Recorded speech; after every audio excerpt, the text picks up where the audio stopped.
একটা বইলে শেষ দিতেছি। আর একটা হলো জিনা বেবিচার যখন বেশি বাইরা যায়, জিনা বেবিচার যখন বেশি বাইরা যায়। আমি আর এটা বিস্তারিত বললাম না, এখন মিডিয়ার যুগ, আপনারা দেখেন, জানেন, শুনেন, বিভিন্ন জায়গায় অভিযান হয়। জিনা বেবিচার যখন বেশি হয়ে যাবে তখন আল্লাহ তাআলা প্রাকৃতিক দুর্যোগ দিবেন। এই প্রাকৃতিক দুর্যোগের ভিতরে আবার কতটি ক্যাটাগরি আছে, ভূমিধস, ভূমিকম্প, অতিবৃষ্টি, অনাবৃষ্টি, এরকমভাবে বিদ্যুৎ চমকায় মানুষ মারা যাবে, নতুন নতুন রোগের আবির্ভাব হবে, যেই রোগের কথা জীবনে নামও শুনে নাই, এরকম রোগ হবে। এখন বলতে পারেন তাহলে হুজুর এগুলোর থেকে বাঁচার উপায় কি? যে বিপদ আপদ কেন আসে এগুলো আমরা শুনলাম, কি কি কারণে এরকমভাবে, কি কি গুনার কারণে প্রাকৃতিক দুর্যোগ আসে, তো এগুলোর থেকে বাঁচার আমল কি? এগুলোর থেকে বাঁচার আমল হলো 4টা। সবটি তো বলে শেষ করতে পারবো না, সময় নাই। বাঁচার আমল কয়টা ভাই? 4টা। শুধুমাত্র মনে রাখেন, 1 নম্বর বেশি বেশি আল্লাহ তাআলার কাছে তওবা করা। কি করা ভাই? 1 নম্বর কি করা? আল্লাহ তাআলার কাছে তওবা করে ফিরে আসা। জীবনে, অতীত জীবনে যা গুনাহ করছি ওই জীবন থেকে এরকমভাবে ফিরে আসা যে বিগত দিনে যা করছি, সামনে তো যদি আল্লাহ তাআলা বাঁচায় রাখে ওইরকম গুনাহের কাজ আর কখনো করবো না। আল্লাহ আমি তোমার সাথে ওয়াদা দিলাম, তওবা করলাম, তুমি আমারে মাফ করে দাও। আল্লাহ তাআলা বলে, কুল ইয়া ইবাদিয়াল্লাযীনা আসরাফু আলা আনফুসিহিম লা তাকুনাতু মির রাহমাতিল্লাহ ইন্নাল্লাহা ইয়াগফিরুয যুনুবা জামিআ ইন্নাহু হুয়াল গফুরুর রহিম। সুবহানাল্লাহ। আল্লাহ তাআলা বলে, বান্দা তুমি নৈরাশ হও না, তুমি আমার রহমত থেকে বঞ্চিত হও না, তুমি আমার কাছে মাফ চাও। ইন্নাল্লাহা ইয়াগফিরুয যুনুবা জামিআ, আমি আল্লাহ তাআলা তোমার সব গুনাহ একত্রে করে আমি আল্লাহ মাফ করে দেব। সুবহানাল্লাহ, সুবহানাল্লাহ। তাহলে 1 নম্বরে কি করা ভাই? তওবা করা। 2 নম্বরে ওই গুনাহ জীবনে করব না এরকম অঙ্গীকারবদ্ধ হওয়া। 3 নম্বরে বেশি বেশি জিকির করা। ইয়া আইয়ুহাল্লাযীনা আমানু যিকুরুল্লাহা যিকরান কাসীরা ওয়া সাব্বিহুহু বুকরাতাও ওয়া আসীলা। যে বেশি বেশি জিকির করবে, আল্লাহর স্মরণ করবে, আল্লাহ তাআলা তার উপর থেকে বিপদ আপদ বালা মুসিবত হটাই দিয়া রহমত নাজিল করবেন। সুবহানাল্লাহ। 4 নাম্বার, আল্লাহ তাআলা আমাদেরকে ধৈর্য সহকারে শ্রবণ করার এবং আমল করার নিয়তে আলোচনা শোনা এবং করার তৌফিক দান করুক। সকলে বলি আমিন। আলোচনার বিষয়বস্তু কি ভাই আজকে? বিপদ আপদ কেন আসে? আল্লাহ রাব্বুল আলামিন এই দুনিয়াতে মানুষ যেমন খুশি, আনন্দ, সুখ উপভোগ করার জন্য আল্লাহ রাব্বুল আলামিন যে নাজ নেয়ামত, যে আসবাবপত্র, যা কিছু প্রয়োজন আল্লাহ তাআলা বান্দার জন্য সৃষ্টি করেছেন, ঠিক তেমনভাবে মানুষকে এরকমভাবে দুনিয়ার জিন্দিগিতে চলতে যাইয়া বিভিন্ন রকমের সমস্যার সম্মুখীন হবে, বালা মুসিবত আসবে, দুঃখ কষ্ট আসবে। এটাই দুনিয়ার জীবন। আল্লাহ তাআলা সুখ এবং দুঃখ এই দুটা মিলেই মানুষকে এরকমভাবে দুনিয়ার জিন্দিগিতে তার জীবন যাপন করতে হবে। এভাবেই এই নিয়ম নীতি, এই নিজাম দিয়ে আল্লাহ তাআলা দুনিয়ার মধ্যে মানুষ বানায় পাঠাইছে। শুধু কি আমাদের জন্য না, পূর্বেও যারা গেছেন তাদের জন্য, পূর্বেও যারা গেছেন তাদের জন্য। নবী রাসূল আলাইহিস সালাতু ওয়াস সালাম তাদের জীবনেও সুখ এবং দুঃখ আসছে, পরবর্তীতে যারা আসবে তাদের জীবনেও সুখ এবং দুঃখ থাকবে। তো এই সুখ এবং দুঃখ আল্লাহ তাআলা এই দুইটা বস্তু কেন দিছেন, কোত্থেকে আসে, আবার কি আমল করার কারণে এরকমভাবে আল্লাহ তাআলা উঠাই নেন, এই সমস্ত বিষয় ইনশাআল্লাহ সামনে আলোচনায় আসবে। আল্লাহ রাব্বুল আলামিন বিপদ আপদ কেন আসে,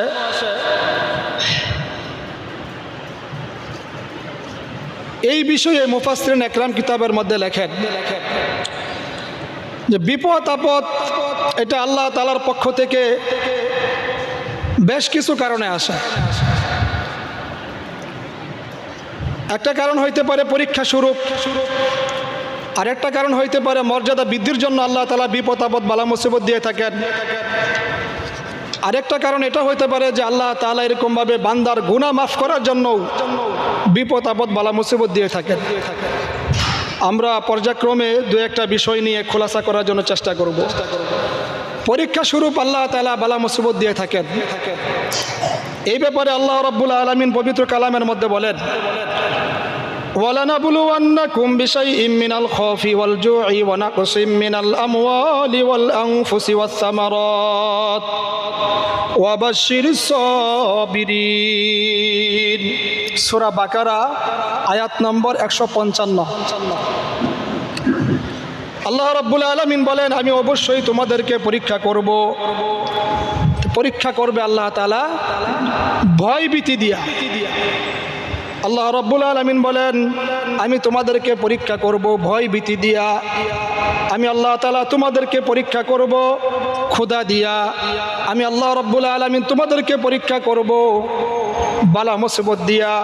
আমি আল্লাহ রাব্বুল আলামিন তোমাদেরকে পরীক্ষা করব ফসলের ক্ষয়ক্ষতি দিয়া, সন্তানাদির মৃত্যুবরণ করাইয়া। বিভিন্নভাবে আল্লাহ রাব্বুল আলামিন আপনাকে আমাকে পরীক্ষা করবেন। আল্লাহ রাব্বুল আলামিন বলতেছেন, সুসংবাদ তাদের জন্য, ওয়াবাশশিরিস সাবিরিন। এই সমস্ত বিপদ আপদ বালা মুসিবত যখন আসবে, আর আসার পর যখন বান্দা আল্লাহ তাআলার উপর সবর করবে, তাদের জন্য আল্লাহ তাআলা সুসংবাদ দান করছেন। সুবহানাল্লাহ। তাহলে আমরা প্রথম কারণ কি বুঝলাম ভাই? যে বিপদ আপদ আল্লাহ দিয়ে থাকে বান্দাকে কি করার জন্য? পরীক্ষা করার জন্য। একটা কারণ আমরা পাইলাম। আরেকটা কারণ আমরা এই ব্যাপারে আরো কিছু কথা আছে। আল্লাহ তাআলা বলেন, ওয়ালানাবলুওয়ান্নাকুম বিশাইইম মিনাল খাউফি ওয়াল জু'i ওয়া নাকসিম মিনাল আমওয়াল। আরেক জায়গার মধ্যে আছে, ওয়া বালাউনাহুম বিল হাসানাতি ওয়াস সাইয়্যাতি লাআল্লাহুম ইয়ারজিউন। আল্লাহ তাআলা বলেন, আমি তাদের ভালো মন্দ অবস্থা দ্বারা পরীক্ষা করি যাতে তারা সঠিক পথে ফিরে আসে। আল্লাহ তাআলা ভালো মন্দ এই জন্য দিয়ে থাকে যে আমরা দুনিয়ার জিন্দেগি যখন এরকমভাবে পরিচালনা করি, আমরা আমাদের একেবারে ঘর থেকে শুরু করে বঙ্গভবন বা রাষ্ট্রের যা উপর লেভেল আছে, যখন আমরা আমাদের জীবন চালাই, যদি কোনো কাজে ভুল হয়ে যায়, সাইডের ডাতে আসি,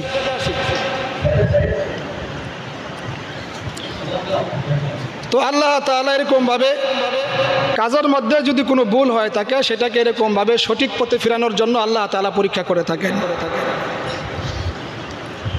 2 নম্বর কারণ, আল্লাহ তাআলা অনেক সময় বালা মুসিবত দিয়ে আল্লাহ তাআলা মর্যাদা বৃদ্ধি করার জন্য।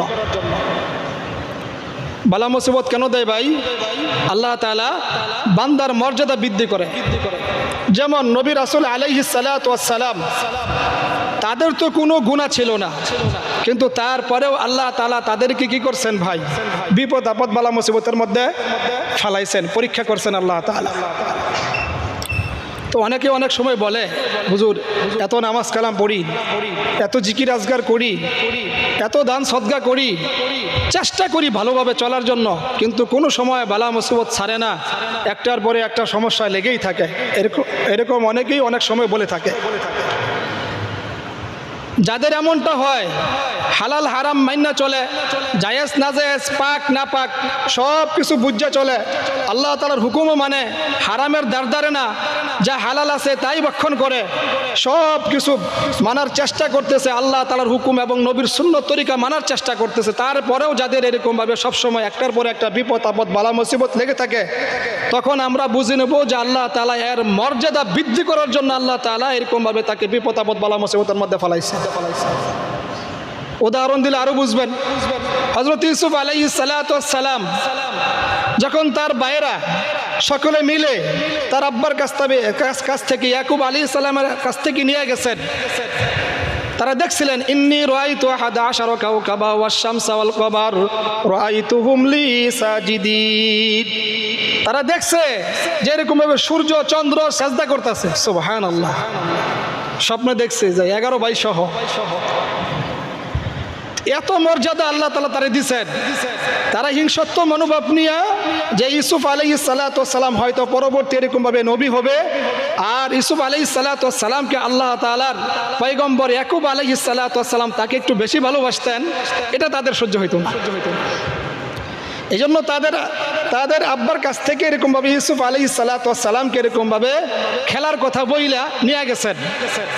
তো তাদের উদ্দেশ্য ছিল যে ইউসুফ আলাইহিস সালাতু ওয়াস সালামকে তারা এরকমভাবে কূপের মধ্যে ফেলে মেরে ফেলবেন।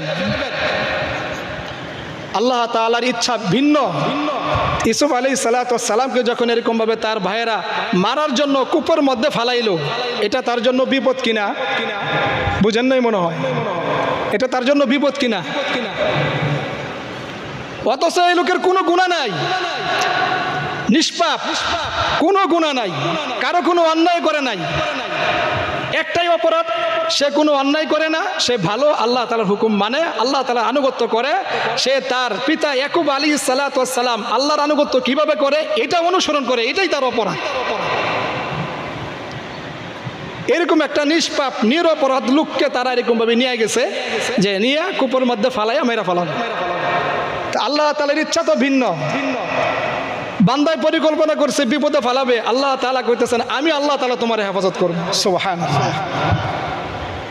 তো বাইরা কুয়ার মধ্যে ফালাইছে, কিতাবের মধ্যে লেখে জিবরাইল আলাইহিস সালাম এই দুনিয়ার মধ্যে যতবার আসছেন, কোন কোন নবীর কাছে জিবরাইল আলাইহিস সালাম জীবনে মাত্র 4 বার আইছে, কোন নবীর কাছে জীবনে 12 বার আসছে, কোন নবীর কাছে এরকম ভাবে 125 বার আসছে, কোন নবীর কাছে 8 বার আইছে, কোন নবীর কাছে 6 বার আইছে।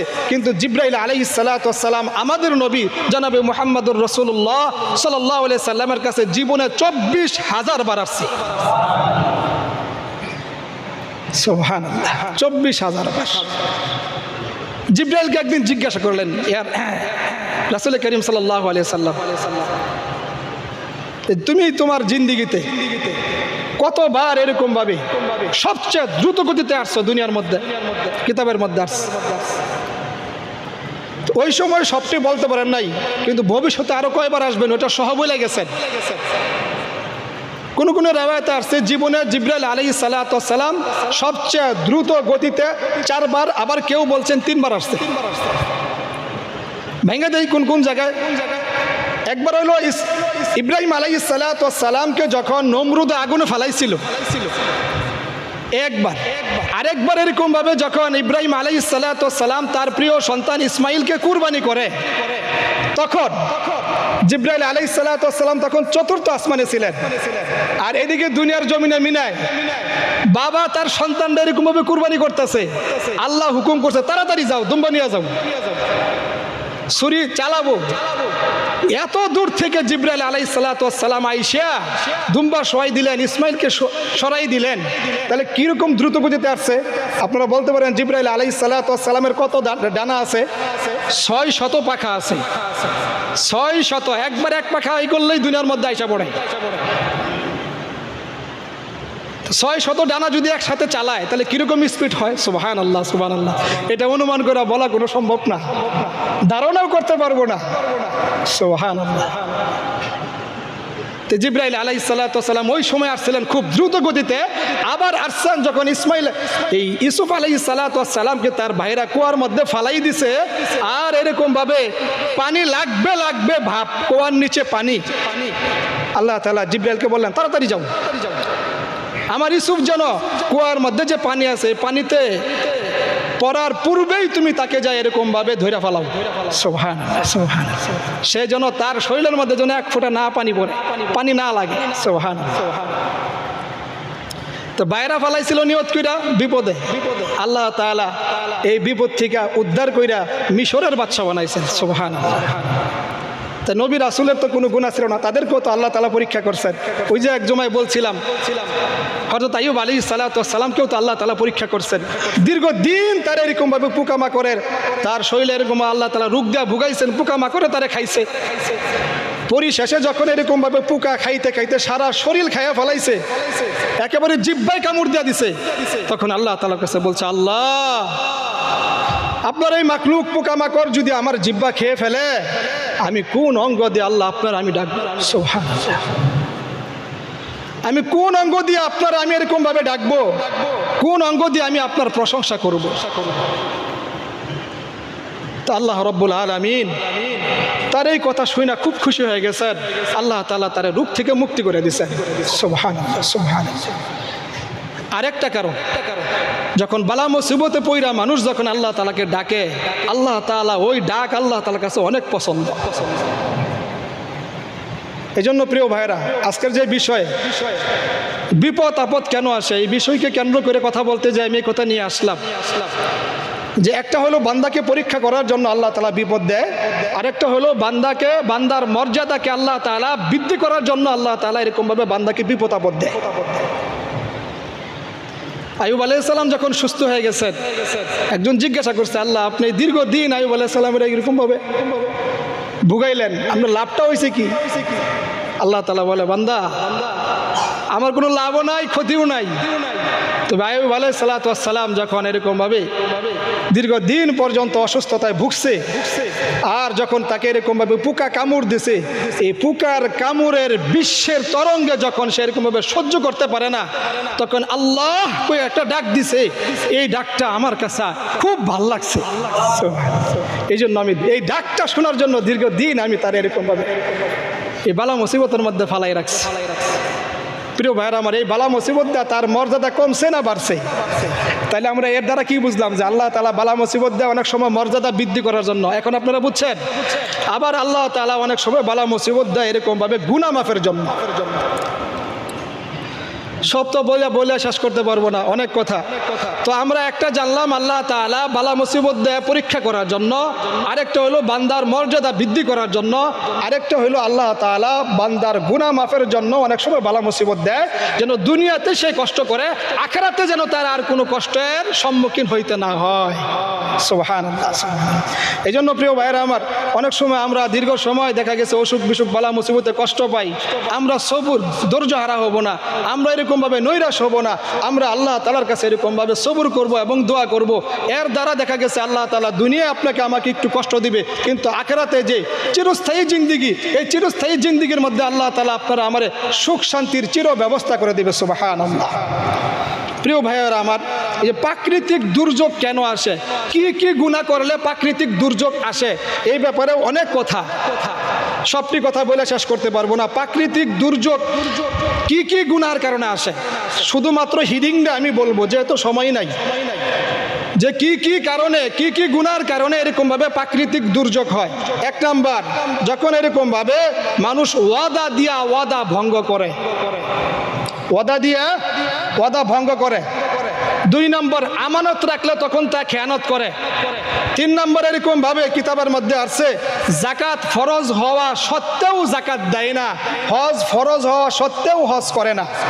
কিতাবের মধ্যে আছে যেই ব্যক্তির উপরে এরকম ভাবে হজ ফরজ হয়ে রয়েছে, কিন্তু ইচ্ছা তার নাই হজ করার, বিভিন্ন অজুহাত দিয়ে সে এরকম ভাবে দিনকে দিন বছরকে বছর তার অতিবাহিত হইতেছে, এমতা অবস্থায় যদি হজ ফরজ হওয়া সত্ত্বেও হজ না করে মারা যায়, আল্লাহ রাসূল বলেন ওই ব্যক্তি ইহুদি হইয়া মরক অথবা নাসারা হইয়া মরক, তার ব্যাপারে আমার কোনো জিম্মাদারি বা সুপারিশই নাই। নাউজুবিল্লাহ। আর যদি হজ ফরজ হওয়ার পর হজ করে, তা আল্লাহ রাসূল আরেক হাদিসের মধ্যে বলে, মান যারা কবরি ওয়াজাবাত লাহু শাফাআতি, যে ব্যক্তি আমার রওজা মুবারক জিয়ারত করলো, আমি রাসূল তার জন্য শাফায়াতকারী হয়ে যাব। সুবহানাল্লাহ। একদিকে যেরকম এরকম ভাবে ধমক দিচ্ছেন, আরেকদিকে এরকম ভাবে সুসংবাদ দিচ্ছেন। তো প্রিয় ভাইয়েরা আমার, তিন নাম্বার বিপদ আপদ,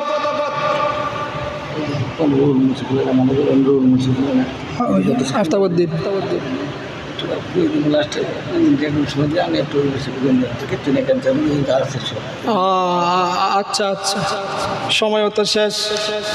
প্রিয় ভাইয়েরা আমার, প্রাকৃতিক দুর্যোগ কেন হয়, কি কি গুনাহ করলে, এই যে কয়েকটা শুনলাম, আর দু একটা বলে শেষ দিতেছি।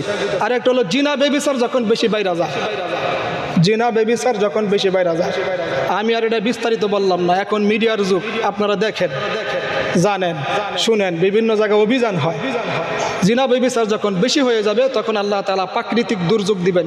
এই প্রাকৃতিক দুর্যোগের ভিতরে আবার কতটি ক্যাটাগরি আছে, ভূমিধস, ভূমিকম্প, অতিবৃষ্টি, অনাবৃষ্টি, এরকমভাবে বিদ্যুৎ চমকায় মানুষ মারা যাবে, নতুন নতুন রোগের আবির্ভাব হবে, যেই রোগের কথা জীবনে নামও শুনে নাই, এরকম রোগ হবে। এখন বলতে পারেন তাহলে হুজুর এগুলা থেকে বাঁচার উপায় কি? যে বিপদ আপদ কেন আসে এগুলো আমরা শুনলাম, কি কি কারণে এরকম ভাবে কি কি গুনার কারণে প্রাকৃতিক দুর্যোগ আসে, তো এগুলোর থেকে বাঁচার আমল কি? এগুলোর থেকে বাঁচার আমল হলো 4টা। সবটি তো বলে শেষ করতে পারবো না, সময় নাই। বাঁচার আমল কয়টা ভাই? 4টা। শুধুমাত্র মনে রাখেন, 1 নম্বর বেশি বেশি আল্লাহ তাআলার কাছে তওবা করা। কি করা ভাই? 1 নম্বর কি করা? আল্লাহ তাআলার কাছে তওবা করে ফিরে আসা। জীবনে অতীত জীবনে যা গুনাহ করছি ওই জীবন থেকে এরকম ভাবে ফিরে আসা যে বিগত দিনে যা করছি সামনে তো যদি আল্লাহ তাআলা বাঁচায় রাখে ওইরকম গুনাহের কাজ আর কখনো করব না। আল্লাহ আমি তোমার সাথে ওয়াদা দিলাম, তওবা করলাম, তুমি আমারে মাফ করে দাও। আল্লাহ তাআলা বলে, কুল ইয়া ইবাদিয়াল্লাযীনা আসরাফু আলা আনফুসিহিম লা তাকুনাতু মির রাহমাতিল্লাহ ইন্নাল্লাহা ইয়াগফিরুয যুনুবা জামিআ ইন্নাহু হুয়াল গফুরুর রহিম। সুবহানাল্লাহ। আল্লাহ তাআলা বলে, বান্দা তুমি নৈরাশ হও না, তুমি আমার রহমত থেকে বঞ্চিত হও না, তুমি আমার কাছে মাফ চাও। ইন্নাল্লাহা ইয়াগফিরুয যুনুবা জামিআ, আমি আল্লাহ তাআলা তোমার সব গুনাহ একত্র করে আমি আল্লাহ মাফ করে দেব। সুবহানাল্লাহ, সুবহানাল্লাহ। তাহলে 1 নম্বরে কি করা ভাই? তওবা করা। 2 নম্বরে ওই গুনাহ জীবনে করব না এরকম অঙ্গীকারবদ্ধ হওয়া। 3 নম্বরে বেশি বেশি জিকির করা। ইয়া আইয়ুহাল্লাযীনা আমানু যিকুরুল্লাহা যিকরান কাসীরা ওয়া সাব্বিহুহু বুকরাতাও ওয়া আসীলা। যে বেশি বেশি জিকির করবে, আল্লাহর স্মরণ করবে, আল্লাহ তাআলা তার উপর থেকে বিপদ আপদ বালা মুসিবত হটাই দিয়া রহমত নাজিল করবেন। সুবহানাল্লাহ। 4 নাম্বার মানুষের হক অধিকার নষ্ট না করা। এই গুনাহ থেকে এরকমভাবে নিজেকে বাঁচায় রাখা। আত্মীয়তার হক নষ্ট না করা, পিতামাতার হক এরকমভাবে আদায় করা, পাড়া প্রতিবেশীর হক আদায় করা। হ্যাঁ, এক কথায় কোনো বাকলুকের হক নষ্ট না করা, আদায় করা। আল্লাহ তাআলা আমাদেরকে বুঝ দান করুক, সকলে বলে আমিন। আরও অনেক কথা রয়ে গেছে, সব বলতে পারবো না। প্রিয় ভাইয়েরা আমার, এই ব্যাপারে যদি সামনে সুযোগ হয় ইনশাল্লাহ আমরা আরও কিছু কোরআনের আয়াত এবং হাদিসের ইবারত সামনে বলার চেষ্টা করব। আল্লাহ তাআলা আমাদেরকে হায়াতে তয়্যিবা বেঁচে থাকার তৌফিক দান করুক, সকলে বলে আমিন। এই যে বন্যা আসছিল, আপনারা দান সদকা করছেন। দান সদকার কিন্তু অনেক ফজিলত, এটা আপনারা জানেন। আল্লাহ তাআলা কারে কোন উসিলা মাফ করব এটা আল্লাহ বাকি ভালো জানেন। হযরত আলী রাদিয়াল্লাহু তাআলা এর স্ত্রীর নাম কি ছিল ভাই আপনারা জানেন? ফাতেমা রাদিয়াল্লাহু তাআলা আনহা। ওনার একদিন জ্বর হয়েছিল, জ্বর বলছিলাম আপনাদের সামনে। জ্বর অবস্থা উনি বলছে, জ্বরের সময় তো মানুষের মুখ সব কিছু তিতা লাগে, খাবার ভাল লাগে না। তো উনি বলছিল যে স্বামী আপনি বাজারে গেলে আমার জন্য একটা আনার আইনেন। কে নেন? আনার। বাজারে গেছে, বাজারে যাওয়ার পরে একটা আনার কিনছে, কিনা বাড়ির দিকে যাইতেছে, বাজার থেকে বের হবে এমত অবস্থায় এক ফকির আইসা সওয়াল করছে, ভাই আমার কিছু দিতা।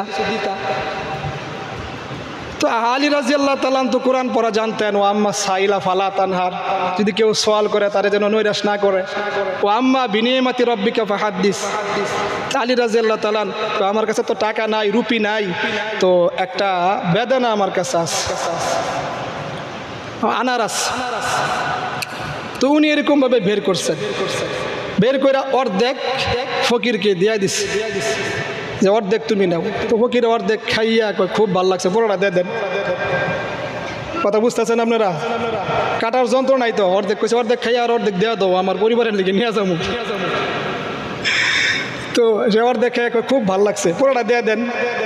আচ্ছা ঠিক আছে, দিয়ে দিলাম। আলী রাদিয়াল্লাহু তাআলা মাথার মধ্যে আসছে মান জা বিল হাসানাতি ফালাহু আশরু আমসালিহা, একটা দান করলে আল্লাহ 10টা দেয়। এরকম আয়াত। আলী রাদিয়াল্লাহু তাআলা বাড়িতে ঢুকবে, আইসা সালাম দিছে দরজার কাছে, সালাম দেয়া ঢুকছে ভিতরে। প্রিয় ভাইরা এখান থেকে একটা আমল শিখেন। এই যে সাইডের দরজাতে আসি, আমরা যখন নিজের বাড়িতে ঢুকবো তখন 3টা কাজ আমরা করব।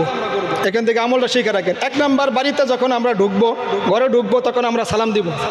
এই ব্যাপারেও আল্লাহ তাআলা বলে, ইয়া আইয়ুহাল্লাযীনা আমানু লা তাদখুলু বুয়ুতান গায়রা বুয়ুতিকুম হাত্তা তাস্তানিসু ওয়া তুসাল্লিমু আলা আহলিহা। পরিবারের সদস্য যারা আছে এদেরকে তোমরা সালাম দাও। আরেকটা হলো ঘরে ঢুইকা দরুদ শরীফ পড়বো। নিজের পরিবারে যদি থাকে তারও সালাম দিব, না থাকলেও সালাম দিব, অন্য কেউ থাকলেও সালাম দিব। দরুদ শরীফ পড়বো, সূরা ইখলাস পড়বো। এই 3টা আমল ঘরে ঢুইকা করবো, এগুলোর অনেক ফজিলত। তো যাই হোক, আলী রাদিয়াল্লাহু তাআলা ঘরের মধ্যে ঢুকছে, ঢুকার পরে সালাম দেয়া জিজ্ঞাসা করছে তোমার শরীরটা কেমন? আলহামদুলিল্লাহ এখন আমি সুস্থ, আলহামদুলিল্লাহ এখন আমি সুস্থ। এই কথাবার্তা বলতেছেন, এমন অবস্থায় পিছন থেকে আরেক লোক এসে ডাক দিছে, সালমান ফার্সি রাদিয়াল্লাহু তাআলা আল্লাহ রাসূলের এক সাহাবী, উনি আইসা ডাকতেছে, এ ঘরের ভিতরে কে আছেন, তাড়াতাড়ি বাইরন বাইরন বাইরন, কই তাড়াতাড়ি বাইরন, আমার গার মটকে যাইতেছে গা। আলী রাদিয়াল্লাহু তাআলা বাইরে দেখে সালমান ফার্সি রাদিয়াল্লাহু তাআলার মাথার মধ্যে একটা টুকরি, খাদা খাদা, আমার গ্রামের ভাষা চিনেন তো, তো ধরে নামাইছে, নামাইয়া দেখে যে বেদানা একবারে ভরা। সালমান ফার্সি রাদিয়াল্লাহু তাআলা অত্যন্ত বিচক্ষণ চালাক ছিলেন। কোনো এক লোক তাকে 10টা বেদানা বা আনার দিয়া আলী রাদিয়াল্লাহু তাআলার বাড়িতে পাঠাই দিয়েছে, বলছে এটা তার কাছে যায় দিয়া হয়, এটা হাদিয়া তার জন্য আমার পক্ষ থেকে, আমার বাগানের প্রথম আনার। সালমান ফার্সি রাদিয়াল্লাহু তাআলা একটা আনার দেখে একটা পকেটে থুই দিছিল আর 9টা লয়ে গেছে। আলী রাদিয়াল্লাহু তাআলা যখন নামাইছে, টুকরি নামাইয়া দেখে, গুইনা দেখে 9টা আনার। বলতেছে এখানে 9টা কেন, এত 10টা হওয়ার কথা। না 9টাই, তাহলে তাহলে এটা আমার না, এটা অন্য কেউ রবো, তাহলে তুমি ভুলে মনে হয় নিয়ে আইসো, লয়ে যাও গা। বুঝতেছেন আপনারা কথা? কেমন বিশ্বাস, ইমান তাদের কেমন। তা আলী রাদিয়াল্লাহু তাআলা যখন বলছে নিয়ে যাও গা, এটা আমার না, এটা অন্য কেউ রবো, তখন সালমান ফার্সি রাদিয়াল্লাহু তাআলা পকেটে হাত ঢুকাইয়া বার করে দিয়েছে, এই যে নেন। এইবার বলতেছে আপনি এটা কিভাবে শিওর হইলেন যে আপনার 10টা আনার এই জায়গায় আসবে, কেমনে শিওর হইলেন?